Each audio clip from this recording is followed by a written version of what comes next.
Thanks very much. And thanks very much, everyone, for coming along, and to those of you who are watching along online.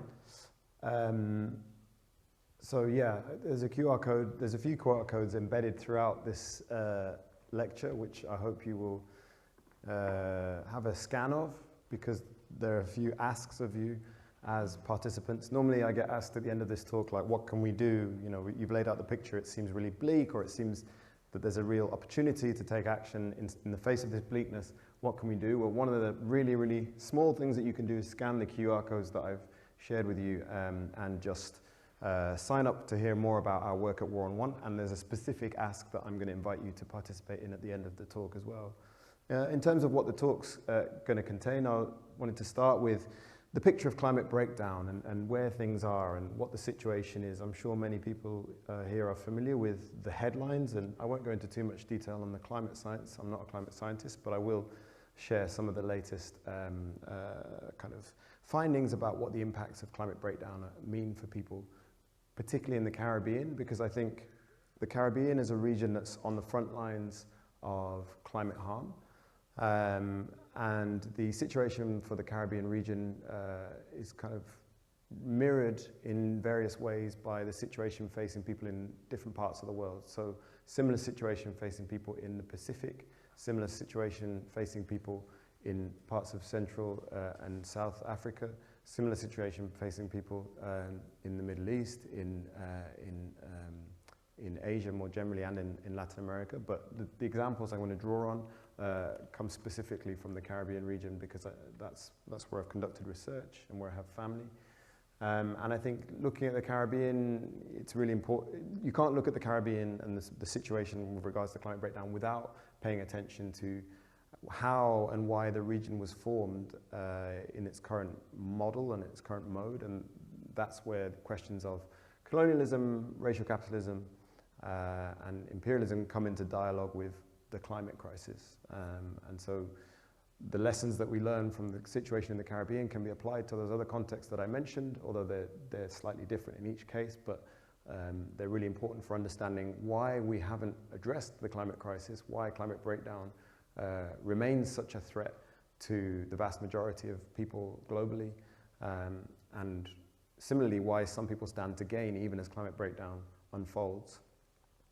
But that would be a bit of a bleak picture to leave you with, so I'm not going to leave you there. I'm going to take you with me to a more optimistic and hopeful story, which is the story and the vision of how we break free out of this trap of climate breakdown and climate collapse. And I genuinely do think that we have an opportunity to respond not only to the climate crisis, but the related crises of ecology and overconsumption of resources, and consumption of the wrong kinds of resources and not enough of the other of the right kinds of resources for some people.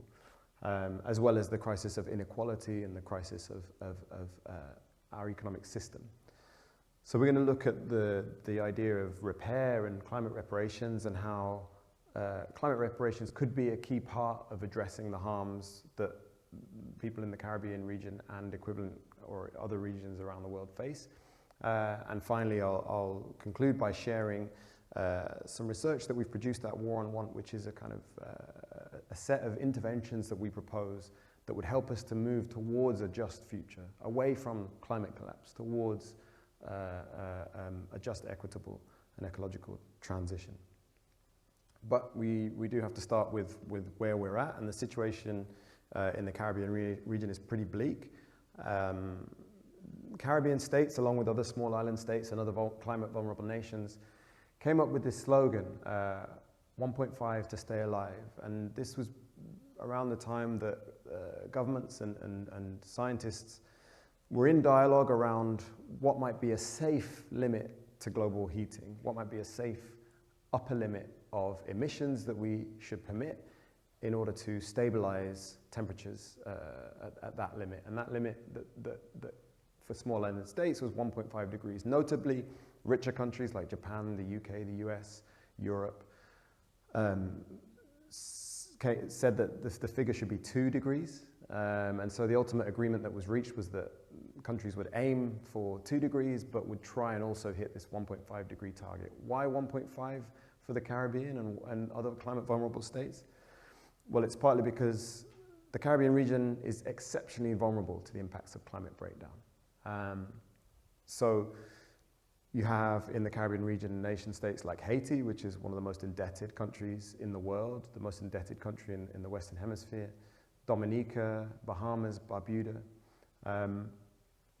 And part of their vulnerability is related to the fact that they are already exposed to tropical storms. So we have these hurricanes with relatively friendly sounding names, such as Sandy, Matthew, Erica, Irma, Maria. These sound like people you might want to hang out with, you know, go for a drink with, grab a coffee, have a chat.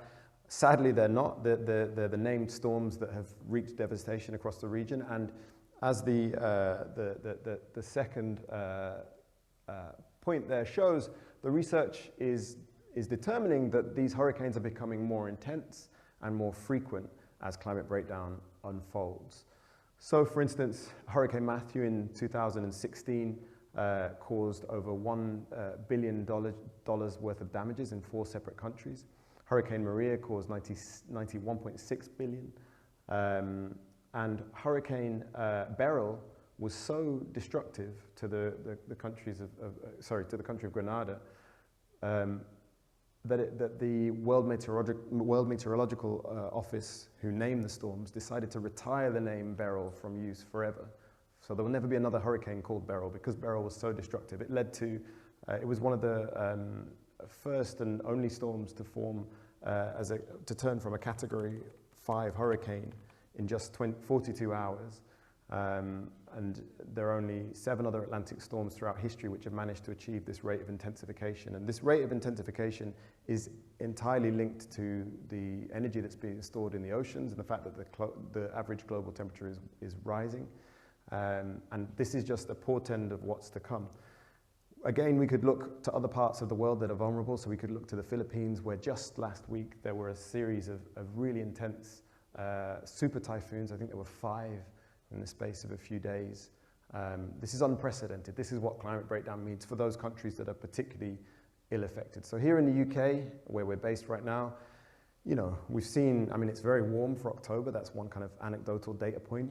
We had a really dry summer. That's another anecdotal data point.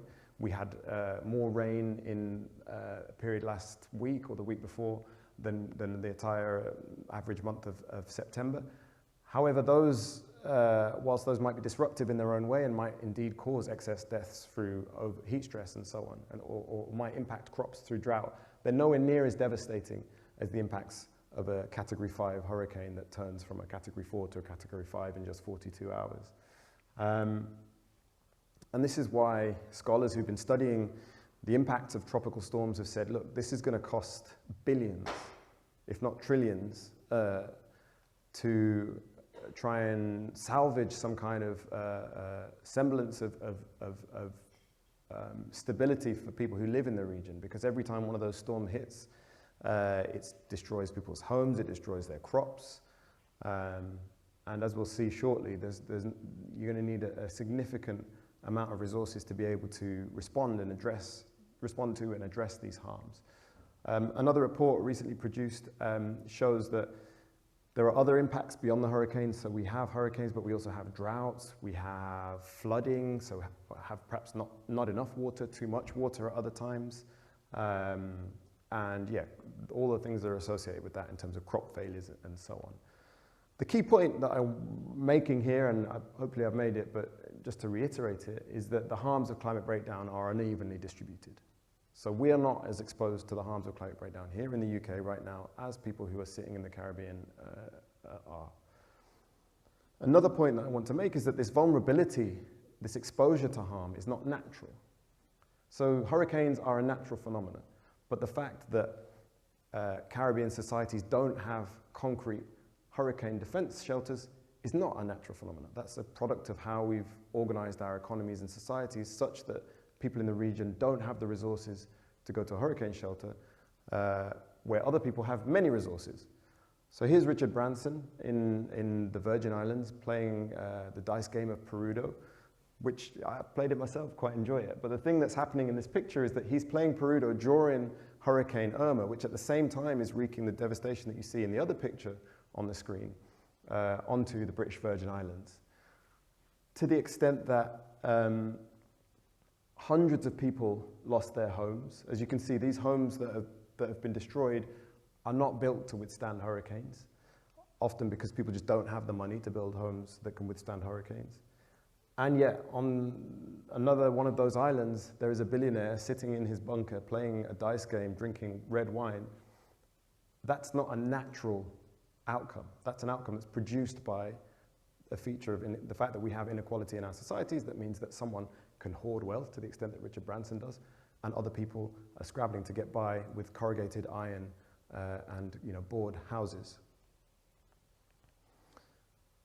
So in terms of this 1.5 degree target, where are we? How are things looking? The target was kind of formally launched 2018 or 19, I think. But anyway, it would have taken us up to 2030 was the cutoff point that scientists kind of agreed we'd need to have drastically reduced emissions by. So we have 5 years left. Just under 5 years, 4 years really. Unfortunately, the evidence isn't great. So this is a graph that shows the commitments that have been made by governments to the continued production of fossil fuels. And what this graph shows is that governments overall still plan to produce far more fossil fuels than would be consistent with that 1.5 degree target. So I've lost my laser pointer, but anyway, the purple line there is the 1.5 degree consistent pathway of production of fossil fuel production, sorry. And the green line is where 2 degrees are, which, if you remember, is what I said the richer countries were happy with agreeing to. As a side note, the evidence has actually shown that the 2 degree target is probably itself way too optimistic, and that actually we're seeing the destabilization of the climate at just 1.5 degrees, which is where we're at now. An average 2025 has kind of been averaged 1.5 degrees, and 2024, much of 2024 was also on average 1.5 degrees globally throughout the year. So, and we're already seeing some of the effects that scientists thought might not happen until 2 degrees. So the science was basically too conservative is the takeaway from that. And yet the production gap is such that we are online to vastly overshoot what's necessary for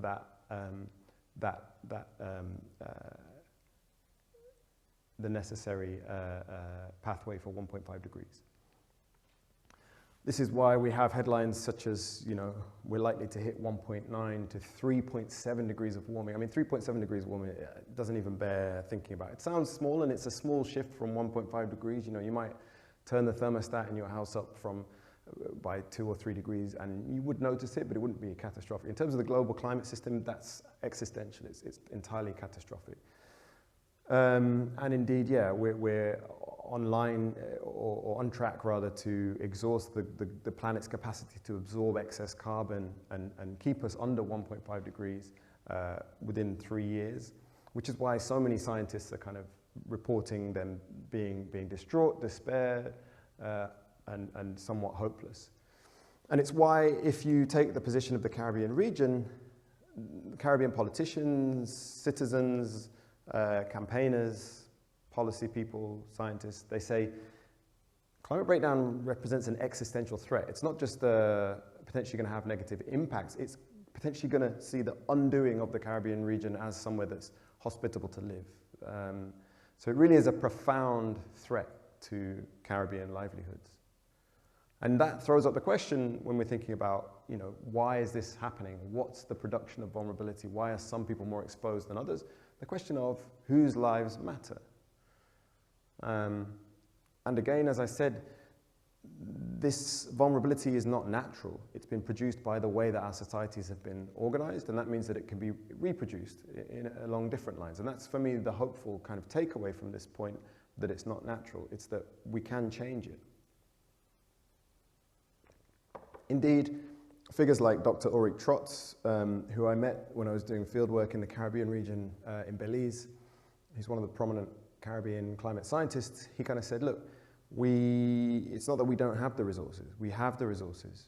Sorry, it's not that we don't know what to do, they definitely don't have the resources. It's not that we don't know what to do, we know what to do to build resilience. It's things like build concrete hurricane shelters, it's like things like make sure you have sufficient coastal flood defenses, or indeed moving infrastructure off the coastline. And why is infrastructure on the coastline? Well, because that was where it was placed, so that the resources and goods that were being used to, that were being produced in the Caribbean region could be more easily siphoned off by colonizers when they settled in the region. So the very fact that you have exposure to vulnerability along the coastlines is itself linked to the Caribbean region's status as a formerly colonized territory. But they need the resources to do these things, and they don't have them. And this is why other Caribbean scholars and politicians have said that it's an injustice. It's a question of fairness. Small islands in the Caribbean have to seek aid or indeed loans, getting themselves further into debt. So Haiti, one of the most indebted countries in the Western Hemisphere, has to seek further debt just to protect itself from the impacts of climate breakdown, which it did very little to contribute to. That's the other key point about Caribbean nations, and indeed many of the most vulnerable nations globally, is that they did very little to actually cause the harms of climate breakdown. They've contributed barely anything, negligible carbon emissions and greenhouse gases, and more generally negligible consumption of resources. And I'll show you some figures on that as well. So we have a situation where Caribbean region is disproportionately exposed to harm. That harm isn't natural. It's a feature of both climate breakdown, which is a human-produced phenomena, and inequality, which is also a human-produced phenomena. So how do we understand this, this trajectory, this future that the Caribbean region is being locked into? How do we understand the production of injustice? Well, we have to turn to history, and we have to look at something that I've mentioned a little bit already, but the relationship between colonialism, racial capitalism, and climate harm. So we have to understand the histories of empire, the fact that the way that the world has been structured and shaped is in line with imperial and colonial imperatives, where there's a kind of racial hierarchy. Some people's lives matter more than others. Some territories are there for conquering or for exploitation, and other people are there to do the conquering and to exploit. And their lives matter more than those of the lives of the people who they try and conquer and exploit. And part of the problem is that the way that climate breakdown has been understood is in a very depolitical or ahistorical manner. So when we talk about greenhouse gases or parts per million in the atmosphere, or degrees of temperature rise, or trillions of dollars worth of damage, none of that conveys the kind of history and the politics that has given rise to the situation. So we have to bring that back in. We have to bring in questions of social relations. How is it that societies are organized? Who's doing the emission of parts per million? Why are they doing it? Is it down to individuals, or is it down to systems and structures that require individuals or encourage individuals to behave in a particular way? And this is where kind of concepts such as colonialism, imperialism, racial capitalism can help us to understand. So the sociologist Satnam Verdi writes about racial capitalism, and he tells us, he tells us about how racial capitalism as a phenomena has produced the world that we now inherit. So part of that was through the ideas of racial difference and inferiority, which we used to justify colonial projects. If you were going to go and genocide a population, or displace a population from their territory, you needed to believe that you were better than these people, or that you were doing some righteous work in taking over the land. And so, ideas of racial difference were used to justify violence and genocide and colonial expansion, as they are still being done today. And we heard about the situation in Palestine and the genocide in Gaza as well. And I think it is a very relevant parallel case, as we'll see later in the lecture as well. So, you can use maps to help you understand this. So we can see which parts of the world were under European control throughout history at some point, one point or another. And then you can compare those maps, and to explain, so building on the concept of racial capitalism, it's really important to emphasize that these ideas about racial hierarchy are still present. But also you can compare the map of European colonialism with the map of people at risk of climate breakdown. It's kind of almost an inverse. So here you have the countries that are skinnier are least at risk from climate breakdown, and the countries which are fatter are most at risk. And it's kind of the countries that were colonized that generally are more at risk, and the countries that were either settler colonies, so that's an important distinction, or where the colonizer countries themselves are much less at risk. And again, I said, you know, not everybody's equally responsible. This is a map of kind of GDP and per capita emissions, so wealth and your emission of carbon dioxide or other greenhouse gases. And it's the inverse of the previous map. So those who are most vulnerable are those who have done least to contribute to climate breakdown. The people who have contributed the most are those who are least vulnerable.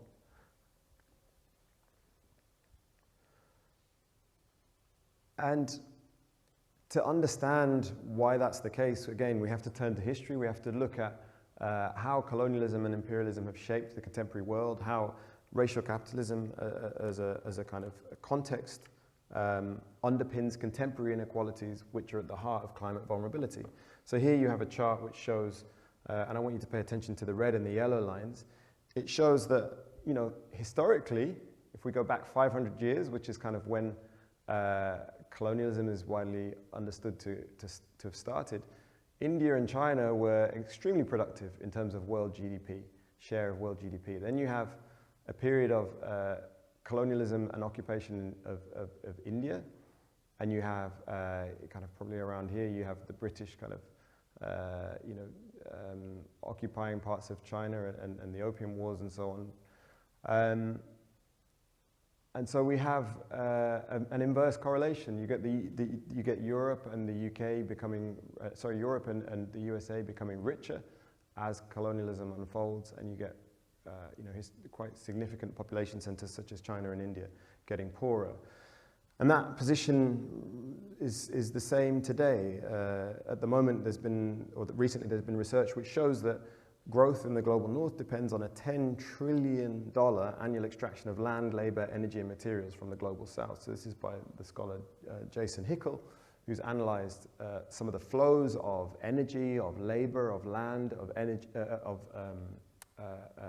materials from the global south to the global north. And some figures from his research show that, yeah, there's an average drain in the south, from the south to the north, of 10 trillion per year.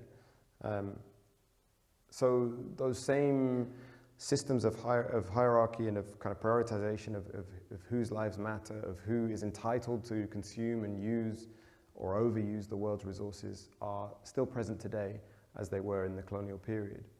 And there's another piece of research that Jason Hickel has produced with his team, which shows that since the 1960s, rich countries have drained $152 trillion worth of assets from the global south. So the wealth in the north, the wealth in England, was dependent on the wealth of the Caribbean. You know, you had, at the time that the Caribbean was under kind of direct colonialism, it was one of the most productive and wealthy colonies in the world. You had sugar, which was an incredibly productive and wealthy commodity, tobacco, cotton, and other crops. But the wealth wasn't being captured in the Caribbean for Caribbean people. No, those people were generally enslaved or indentured. It was actually being siphoned off to countries like the UK and other rich European countries like France. There was a production of domestic elites, but yeah, maybe we can talk about that separately. But the general picture is the siphoning off of wealth from the global north to the global south. Again, another chart showing a similar effect, and yeah, the kind of production of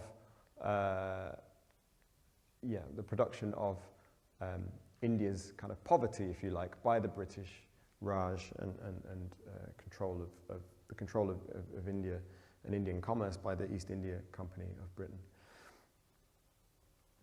And these dynamics are extremely evident in relation to climate breakdown. So if we look at the overconsumption of the Earth's capacity to absorb greenhouse gases, we see again that the global north has shot way past their fair share of that planetary boundary, the Earth's capacity to absorb carbon. Whereas the global south is responsible for only 8% of excess emissions, the global north is responsible for the remaining 92%. So to see that visualized, you can see that the world's richest are basically vastly over-consuming resources, and in particular in this case, are vastly over-polluting carbon, whilst the global south is relatively negligible. And I think that it's also worth bearing in mind that some people are doing incredibly well out of this situation. You know, the top 1% who are responsible for way more emissions are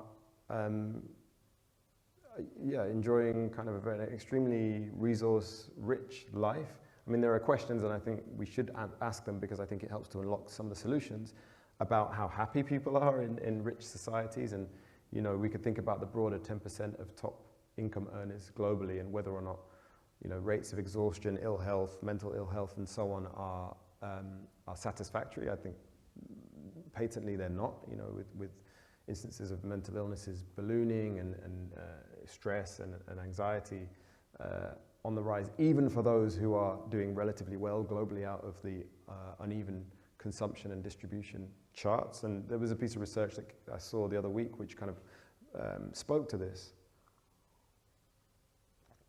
which showed that mental health outcomes are poorer for children who live in societies with higher levels of wealth inequality. And the key finding about this study, I think, which is instructive, is that those changes were the same for children of poorer backgrounds as well as richer backgrounds. So there's something about living in a deeply unequal society that doesn't just harm the poorest, who it harms most obviously in terms of lack of access to resources, lack of stability, and so on. It also even harms those who are more wealthy.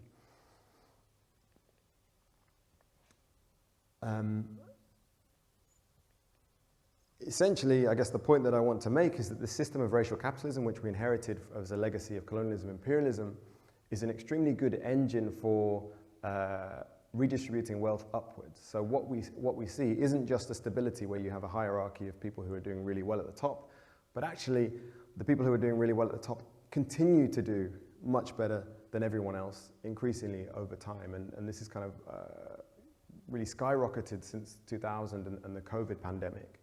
And to help us better understand this system that we live in, because I think that's one of the problems with some of the climate breakdown solutions, is that people get told it's an individual responsibility. You as an individual have to do the right thing. You have to consume less. You have to recycle. You have to not take flights. And whilst there's obviously an immediate material impact of people choosing to fly or not. Often people don't make that choice, you know, entirely without, you know, you never make that choice without context. You're always making a choice in a context. So it might be that you're only going to get one holiday per year and you're not given enough time off from your job to be able to take an overland trip to somewhere that might be a nice holiday destination. Or you might not be able to you might not be able to get public transport to the local supermarket because all the bus routes are underfunded and not available, or because cycle lanes aren't very safe and secure.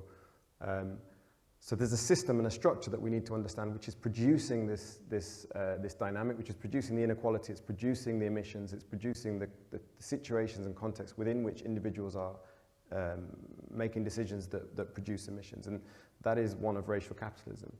Another set of the features of racial capitalism, which I think is important for us to pay attention to, is how, as in the words of Gargi Bhattacharya, it makes people disposable. So we come back to that question of whose lives matter. You know, does it matter if the Caribbean ceases to exist under the logic of racial capitalism? And Gargi kind of comes up with a few striking features of contemporary racial capitalism that I think are really important for us when we think about the impacts of climate breakdown. And she talks about how racial capitalism is seeing the unprecedented growth of prisons and prison-like structures at the same time as border mechanics and machinery which are designed to halt populations, stop them from moving, trap them. And that all of this is part of a shift towards rendering people disposable, some people disposable, in order to safeguard the survival of others. So I think we get a sense of the future that we could be heading to if we don't win the just transition that I'm going to speak about in a few moments. When we look at the plight of people who are being forced to cross the Mediterranean now, you know, thousands of people who've lost their lives drowning, in the sea. And Naomi Klein, the scholar and journalist, has written about this, and she's talked in one of her most recent books about how people with privilege are being taught to become comfortable with the culling, comfortable with the loss of life of other people in other parts of the world. I mean, in lots of ways, it's very mundane, the impacts of these harms, because you don't even see, you know, when you purchase a new iPhone, you don't see the child miner who's been involved in mining for coltan or whatever other precious metal might have been gone into the production of it. Or you don't see people who are working in the food production centers who are making the food that you eat, who might be working under terrible conditions. But where you do see that, she talks about you being primed and kind of trained to accept that violence and that harm. And this is why it's so important that we bring a justice lens into the picture, because it absolutely asserts that we cannot respond to this emergency without working together, without everybody pulling together and everybody being deemed as valuable and as having a life that matters. Because the opposite idea, one that's starting to take shape, is that, well, some of us will be able to get through the end times. You know, we'll pull up the drawbridge, we'll close the borders, we'll still have people working for us, producing the things that we need, but we won't pay them very well, and we certainly won't give them any rights. And as she describes, this is kind of the logic of the survival of the fittest being taken to its extreme. And I think there's a genuine likelihood of this as being the kind of, or a genuine sense in which this is a preferred outcome of, you know, the billionaires and the 1% who want to continue making lots of money even as the planet burns. And there's lots of evidence for this as well. Whether it's people who are drowning in the sea, whether it's the unnecessary and avoidable death that took place under COVID-19, whether it's the cost of greed or cost of living crisis and the fact that some people are doing very well in the situation of the cost of living crisis, or whether it's the climate-related impacts, harms and deaths that I talked about previously.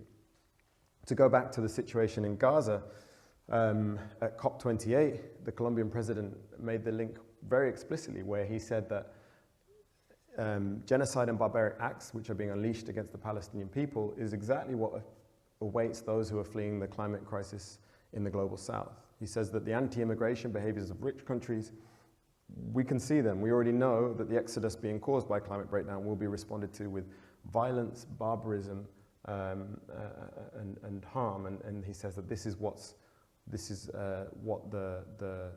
the situation in Gaza is. It's a rehearsal for the future. And there's lots of scholarship which shows that some of the techniques of violence and harm and containment and you know, some of the technologies as well of those systems is being perfected by the Israelis in their treatment of both Gazans and West Bank Palestinians. And yeah, you know, you look at the drowning of people in the Mediterranean Sea and you think, well, yeah, these people's lives are being made not to matter. And what's the narrative that becomes prominent in the wake of that? It's not, you know, let's make sure that people can come to the UK safely if they need to. It's stop the boats. This is the making disposable of human beings that Gagi has written about.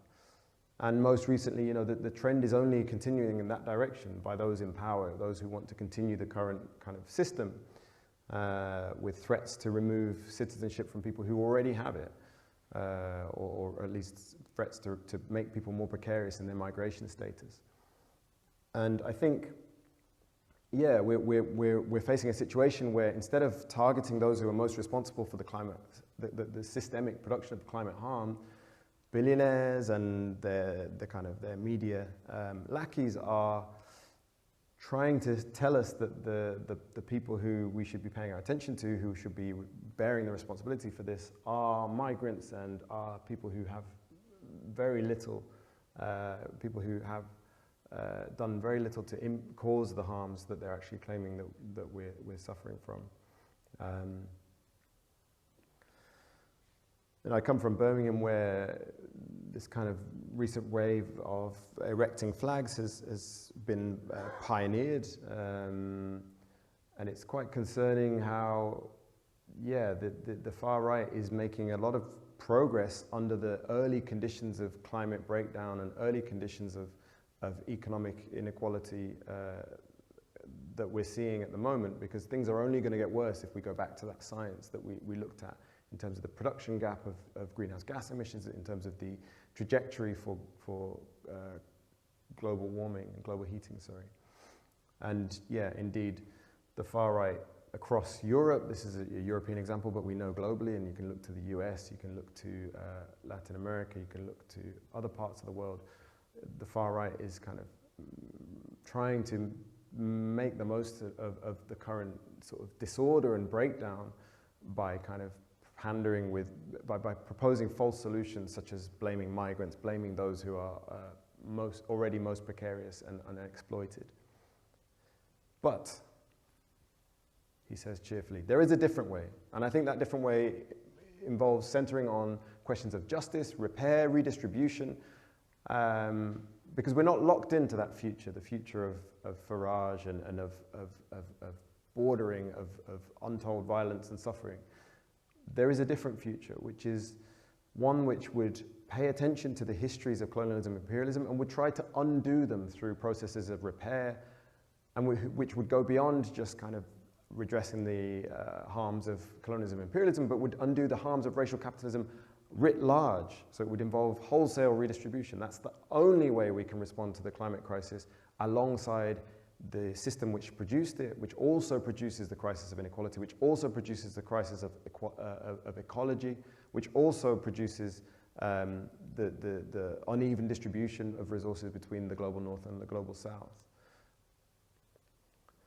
So, you know, I come back to that quote from Dr. Trotz, where he said, we don't have the resources to build resilience, and what scholars of reparative justice and reparations, particularly those who have paid attention to the Caribbean region, have pointed out is that the resources were there. They were there in the Caribbean region. As I mentioned, you know, sugar was one of the most profitable crops in the world at the time that it was being harvested in the Caribbean.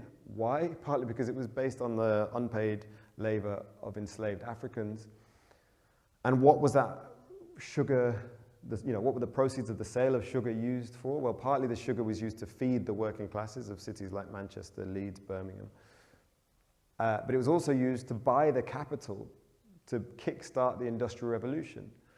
So you have a kind of direct correlation here between colonialism, the exploitation of people in the colonies, Industrial Revolution, and what do we know about the Industrial Revolution and climate breakdown? Well, it's under industrialization where the production of greenhouse gases goes into absolute overshoot. So we see skyrocketing emissions once we start shifting to coal-powered engines and ultimately, obviously, oil and gas and so on, and electrification. So there's a direct line there between that history of colonialism and imperialism and the present of climate breakdown. And it, again, is one that if we pay attention to questions of justice, we could say, well, how much do those fossil fuel firms who have been doing really well out of the exploitation of, oil and gas, how much should they pay to help undo the harms of climate breakdown? How much should they contribute towards the harms that people are facing on the front lines of climate breakdown? And there's quite a lot of research that's been produced that kind of explores this question.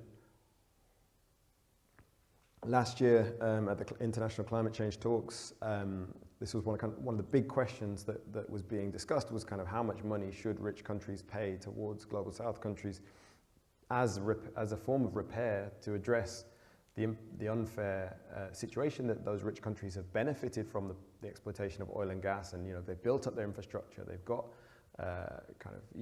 very well developed economies and societies. And it's been at the expense of those who are on the front lines. And indeed, if we go back to the situation of the trade in enslaved people, there's calculations which show that it added about 3.5% to the British economy between 1750 and 1833. So it's not just about history, it's about the foundations of the contemporary economy, the economy that is very comfortable for a lot of people now and that continues to prioritize profit at the expense of people and planet. So that's the situation that we're trying to think about how we can undo. And I think through notions of repair and redistribution, we can start to undo that system. And it's only then that we can understand, well, why is it then that the Dutch, who once had a number of profitable colonies, and indeed still have overseas territories, why is it that they can spend, you know, billions of pounds on flood defences? They're a low-lying country with coastal development. How can they afford to cover these costs of climate impacts, whilst in the Caribbean region, they're saying they don't have the resources? But it's not going to be an easy situation to get to this position. It's going to be a bit of a fight. You have figures such as the US, who now have walked away from the climate talks under Donald Trump, but sort of a decade or so ago, when Todd Stern was the lead negotiator, he was asked about climate reparations. You know, you guys burn a lot of CO2 per capita. You far past your fair share, far past the share that if everybody, you know, was given an even share of the capacity to emit carbon, you've gone like way over. And he says, yeah, I recognize that, but there's no guilt, there's no culpability, and there's certainly not going to be any reparations. And it's a similar story here in the UK, you know, when David Cameron went to Jamaica to build a prison so that they could deport, you know, as part of the, you know, we had the Windrush scandal, we had British citizens being reclassified as kind of, you know, Jamaican, people who grew up their entire life in Britain but didn't have papers, sent to Jamaica with a guide on like how to survive, how not to look like a foreigner so that you don't become a target for local thieves and so on. That's what they were sent with. That was what the Home Office gave them as their their package, their deportation package. Cameron was there in Jamaica to build a prison because the standards of prison in Jamaica weren't high enough for British citizens to be deported there. So they were like, okay, well, rather than not deport them, we'll build a better prison out there. And whilst he was there, he was asked about, you know, reparations for slavery, as he is asked, as every British politician is asked every time they go anywhere near the Commonwealth these days. And he said, no, we've got to rule it out. Jamaica needs to move on. The Caribbean countries need to move on. To which they said, yes, we want to move on. Let us move on. Give us the resources to move on. Same story when so-called Red Ed was you know, claiming that we should have climate damages. Sunak ruled them out, saying that reparations are not appropriate, and then more recently Starmer saying a similar thing. And it gets worse, which is that the sort of meager support that has been available for international development, forms of aid and support, which I think we have to critically interrogate what the aid is used for, and you know, we shouldn't be too generous in our analysis of how good this aid was. Nevertheless, it was better than the nothing that it's increasingly becoming. Even that was very low in terms of the actual budget of the UK. It didn't spend very much at all of its overall budget in kind of aid. And the trend is worse globally. The US cutting its US aid department last year. Then similar story across the world with countries like Germany, Sweden, Norway, that was historically one of that had a big aid budget. They're all cutting their foreign aid budgets. And this is, I think, yeah, this is the battle that we're up against. You know, the tide is taking us towards a vision of the world which is about borders. It's about, you know, the fittest survive. It's about locking in the inequalities that already exist. We have to fight for a different world. And I'll say more about what the kind of motivating factors for that fight, or what kind of the policies, the interventions that can be part of our efforts to win people over to the vision of the future, which is much more optimistic, much more hopeful, which doesn't have so much harm and exploitation and devaluing of human and non-human life baked into it. I'll say more about that in a moment. But even in the case where aid was being delivered, some analyses showed that for every cent that was sent to the global south, $30 would flow back to the north because of uneven trade relationships, because of indebtedness in the global south, because of unfairness that was baked into the system as the colonial period was, you know, formally ended in the 50s and 60s. And, you know, I mentioned previously that some people did really well during the COVID pandemic and onwards, and this situation is getting even worse, or better if you're a billionaire, in that billionaire wealth is just growing exponentially. So these people are doing very well, and these should be the real targets of our ire, not the migrants who are fleeing whatever situation or who want to simply move for the chance of a better life or a different life. We should be focusing our attention on the billionaires who've seen their wealth grow 3 times faster than the year before. You know, the world's richest 5 men, and it's nearly always men, have seen their wealth double since 2019. So 506 billion to 1 trillion just for 5 people. You know, 1, 2, 3, 5 people, $1 trillion worth of wealth. And that's why when we're thinking about repair and reparative justice and redistribution so that those countries in the global south can have the resources that they need to weather the storms of the climate crisis, don't buy the lie when they say that we don't have the money. We can pay for it, and there have been some really good analyses by organizations such as Oil Change International, who've shown that there's a lot of wealth kicking around there. If we had a wealth tax, we could raise 3 trillion per year. If we stopped funding fossil fuels, because at the moment the perversity is that countries not only are not cutting their fossil fuel production, but they're subsidizing existing fossil fuel production. That means tax money going to fossil fuel companies in the form of tax breaks and other subsidies. If we had a climate damages tax, so those who are making a profit from fossil fuel production have to put some of it towards climate damages, we could raise 343 billion. Frequent flyer levy, levy on maritime shipping, corporate tax rate of 25%. I mean, 25%, that's low, you know, that's pretty low, and yet it would still raise 412 billion. A financial transaction tax on the kind of trillions of dollars that get moved around every year in financial transactions. If we were to redistribute military spending, we could raise 280 billion a year. Then we could think about debt and who really owes a debt to who. Because at the moment you have the global south servicing the global north, whereas really it should be the other way around when we think about the legacies of colonialism and imperialism. And just to look in a bit more depth at that kind of quite scary and worrying rise of military spending, you know, we're seeing the cutting of aid budgets, and the same time that the aid budget cut was announced in the UK, they announced that they would be committing more money to NATO, the North Atlantic Treaty Organization. And so there's this direct correlation between the cutting of aid budgets and the increasing of military spending. That's the world that the billionaires want to build. It's one in which you rely on arms and conflict and borders and disposable populations, and you leave the rest to drown, or you leave them to die. So we know what kind of policies or interventions are required to address this situation of climate breakdown, and we have them for years. It's obvious, it's reducing emissions. But the question is, why hasn't that happened? And that's because we don't have we haven't seen the necessary social and political changes. We live in a society that's structured by the legacies of colonialism and imperialism, and that made sure that those, and those who've remained in power have made sure that they don't undermine or don't challenge the structure and the embedded power relations that have produced the inequalities, which are also leading to the harm of climate breakdown.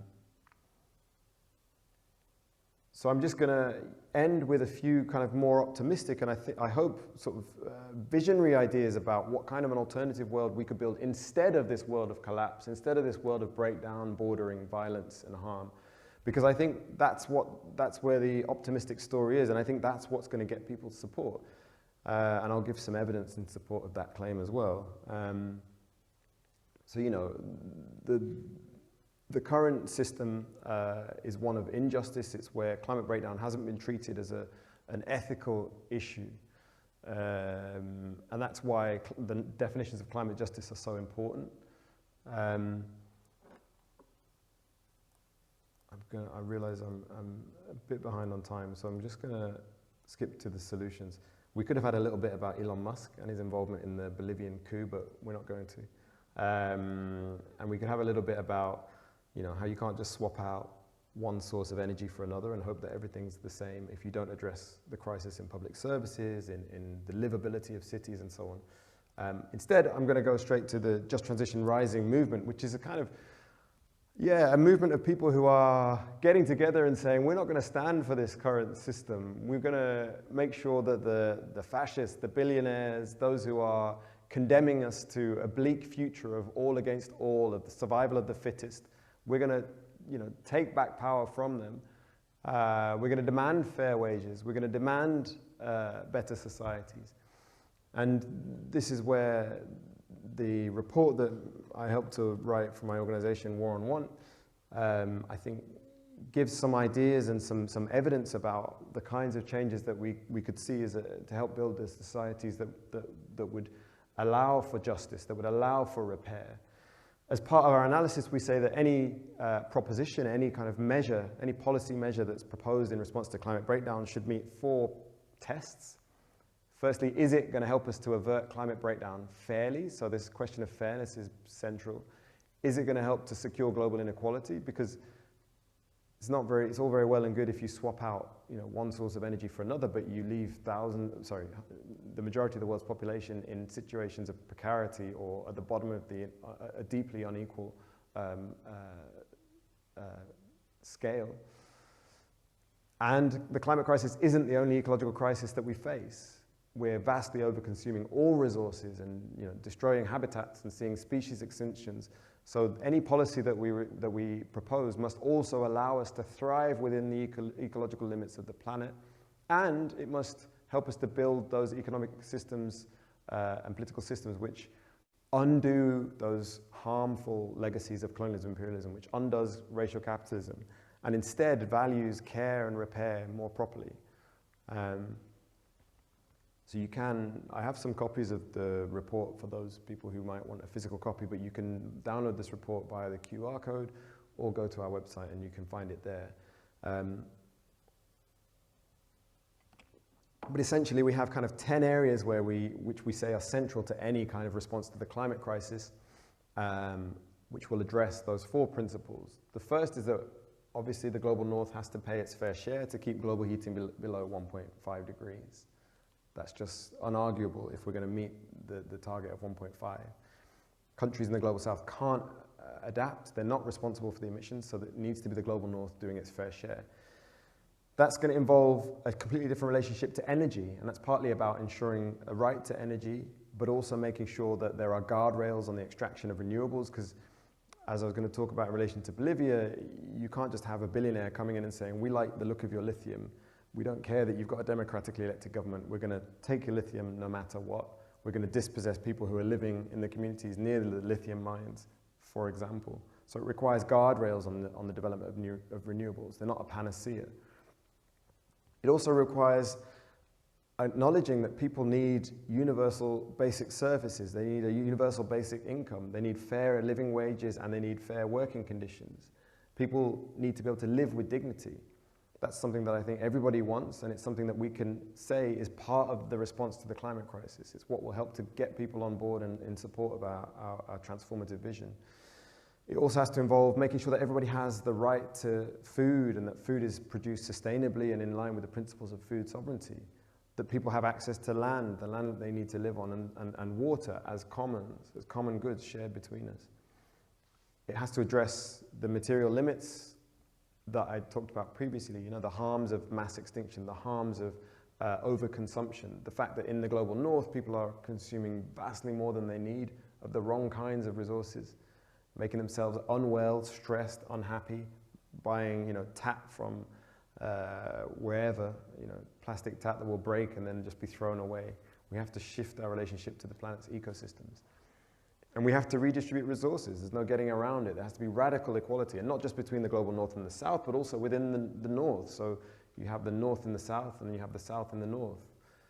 And interestingly, recent polling shows that there was overwhelming support. So in terms of strong support, you have a figure of 49%, and then in terms of somewhat support, so overall the support for a wealth tax is in a vast majority of the UK population. This is just the UK, but similar polling is borne out across the world. So we can have a rethink of our economy. We can rethink tax, rethink the wealth that's lost rethink debt, and build economies of care and repair where we actually valorize and recognize the important work of care that goes into ensuring that everybody can live any kind of life, let alone a dignified life. And we have to reject the false solutions of carbon credits, carbon trading, the idea that you can have your cake and eat it. You know, it's okay, we can continue to emit now because in the future we'll invent a clever technology which doesn't yet exist, but it will, don't worry, which will allow us to suck out all that carbon that we already emitted and bury it underground. There was a study I saw today which suggested that promises around carbon capture and storage, the idea of capturing carbon and putting it under the ground, have been overstated because there's a very high likelihood of carbon leakage from those storage facilities. And we have to defend the right of people to move, and we have to enable people to stay when they want to, when they don't, you know, we have to enable people to stay when they want to, and we have to accept that people should move when they want to as well. And finally, yeah, we have to confront the far right tide, which means extending democracy, pushing back against attacks on our rights, such as the right to strike, the right to boycott, the right to engage in political action. And I think that the support for these measures is quite encouraging. Overwhelming support for a lot of the measures that are proposed in terms of more democratic governance structures, better climate policies, more equality between people. So that's, I think, where the hopeful picture is. We can have a transformative vision of the world. This is just one among many, and I think it's going to require lots of people coming up with lots of different solutions to be able to get us there. But the positive story is that people want change, and people aren't happy with the way things are. People are unhealthy under the current system, even those people in rich societies such as ours in the UK. So just to sum up, I started by saying that the impacts of climate breakdown are unevenly distributed, and I talked about the case of the Caribbean region as an example, you know, where the existence of people in the region, the Caribbean societies, is under profound threat.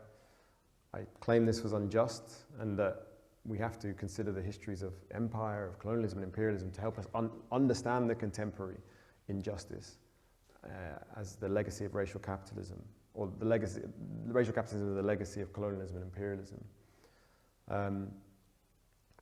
I also talked about, you know, the need for reparative and redistributive justice to address inequalities, and to be skeptical of claims that the money or the resources aren't there to do what we need. Instead, we can have a just, ecological and equitable transition, and it will enable us to live dignified lives in harmony with the world. It will enable everybody to have a dignified life in harmony with the world.